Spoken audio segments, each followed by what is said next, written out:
If only I had studied Carl Jung years ago and actually interpreted everything he was saying, I would have realized for so long I had been operating in my ego. Ego is something that for a long time I considered it to be arrogance. Oh, I think I'm better than you, I'm the best, I'm this. And I always denied myself the idea of an ego because I'm like, wait, no, I don't feel that way about myself. But when you start to study certain things, you start to realize we all have egos. It's okay to have an ego, but really it's okay to have a balance. And that's what a lot of us are missing. One end of the spectrum of ego is feeling like you're better than thou and all these other things, and I'm great, I'm this. But the other end of the ego is fear-based thinking and feeling like, well, this just happens to me, or I shouldn't try anymore. So the first thing that I'm going to be discussing is my pre-ego wounded self. Basically, this will be my authentic self before my ego came in to give me a perception of what other people think. So pre-ego wounded self, always was a creative, all my head had my hands in things. And one of those things in particular that I'm going to talk about in this video is when I had a fashion blog. So I'm from a small town. I always enjoyed dressing myself, dressing differently. Even if people said good or bad things, I never cared. I always just did my shit. And a lot of my friends or people around me who I trusted would be like, oh, you should get into fashion, really good. I didn't realize then I didn't want to get into fashion. But in my head, since I didn't realize that I can be multifaceted and I have many other things, my ego came into play and basically started to define myself as I am a fashion blogger, right? So I really took my fashion blog very seriously. So much so, at 17 years old, I got invited to something called Teen Vogue University, whereas basically they just invite different bloggers or people that they have their eye on to like a little weekend event and just meet different stylists, different celebrities, just different stuff like that. And I was so excited for this opportunity, y'all don't even understand. Like, I felt like my dreams, I felt like the whole entire world was opening up. And it's like, oh my gosh, you couldn't tell me that this lane wasn't supposed to be my lane. Boom, fall from grace happened. I get accepted, but then they talking about, oh, it's gonna be $3,000. So at the time, my 17-year-old self, I'm working at McDonald's. I don't have any resources around me. I can't just call up my people and just be like, oh, can y'all give me $3,000? I didn't grow up poor, but be for real. I didn't think about anything other than the fact that I can't get into this. So now my dreams are shattered. So at that moment, my ego came in to protect me and was basically trying to shield me from this and be like, well, let's find a new identity. You're no longer a fashion blogger, let's find this. And I didn't realize at those times that my ego was trying to protect me, but it started to have an inflated view of my perception of myself.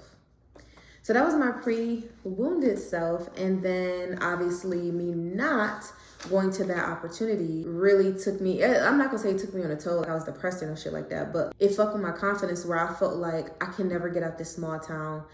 It just wasn't meant for me. So now that brings me into the ego wound phase.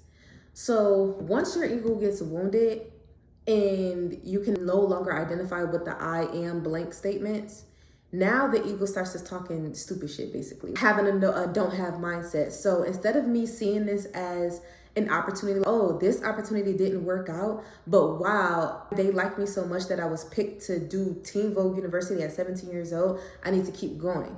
Instead of me letting that situation inspire me, I went ahead and retreated into a descending emotional spiral of, oh my God, I don't have the money for New York City. I'm never gonna move to New York City because it's so expensive. I have the resources or the people around me not doing it. So I completely felt like you can't have dreams that high, right? This triggered insecurity within myself. But the thing about insecurity is, and an ego wound is, instead of you going through those emotions, you internalize those emotions and then you create a shadow self.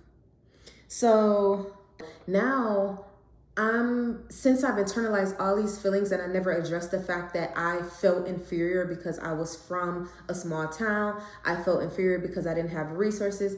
Since I internalized all of those things, never thought about them again, and just kept on saying, okay, I'm a fashion blogger, but I am a marketing manager, or I am, to have all these I am statements instead of addressing what's in me, my shadow self grew.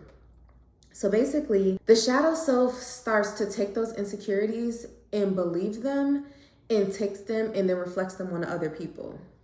So what I mean by that is, let's say I seen somebody, and I'm just spilling my tea, but let's just say I seen somebody on my timeline from my hometown trying something new. If I didn't know them, like they, of course I'm support, but if I didn't know them, I'll be like, damn, they trying that shit cringe as hell. And I thought it was cringe because it's like they showing like what they're doing, but it's like I'm really insecure about the fact that I showed what I was doing, and I took an ego hit by not going to that program and not even realizing I could have another way for myself. So instead of me coming to that realization, I then looked at everybody else and whatever they were doing and judged them for that. So I was keeping people in a box, but I was keeping myself in an imprisonment more than anything, because it's like now I'm telling myself if I try something, it's cringe. Or now if I did, because I still always try stuff, like had different things going, but they never took off because I would have the thought of it being cringe that I was doing it, that I got the gall to try something and think that I'm going to make it, or think that I'm going to do this. I had just the wrong mindset for all of it.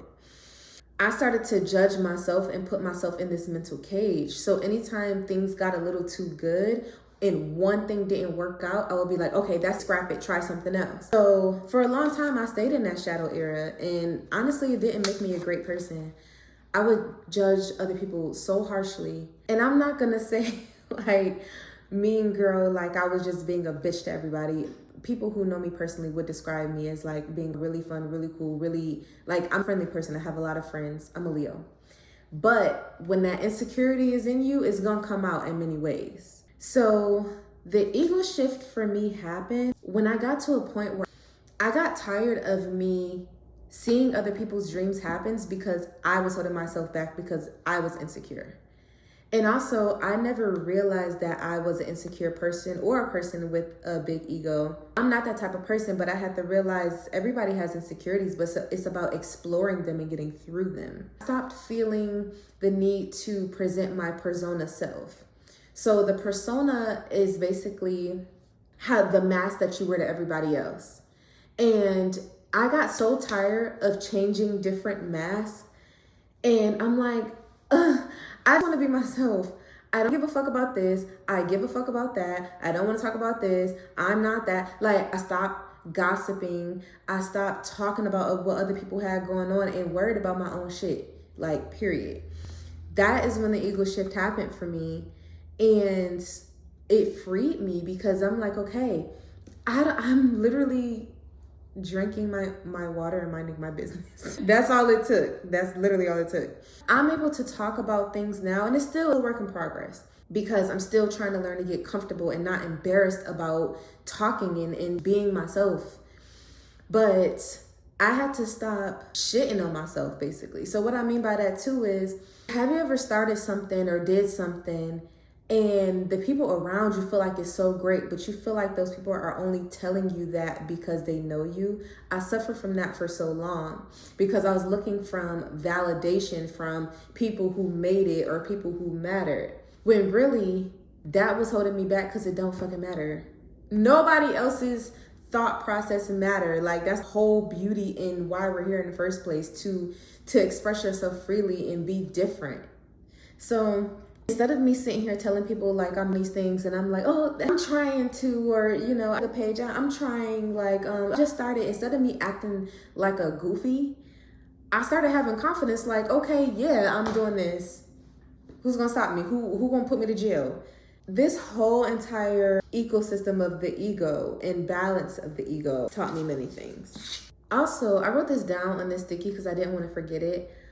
I didn't start creating because I was all of a sudden confident. I started creating because I stopped allowing my ego to control me. The last point to all of this is, so many times we feel like, oh, I don't have no ego. We all have egos.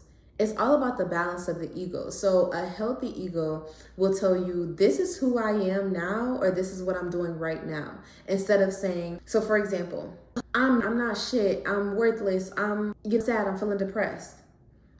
A healthy ego would say, hey, I feel shitty right now because I feel rejection, but it's okay. I know this is just a feeling and it will pass. Ego gives you a sense of self to try without spiraling, creating without the idea of, oh, people are watching me, oh, I'm new at this, oh my God, this is current. No, I'm able to create and I'm able to confidently say, I like this is who I am, and this is what I'm doing. That is a healthy ego. Throughout this whole entire process, basically what it boils down to is I had to stop being a goofy.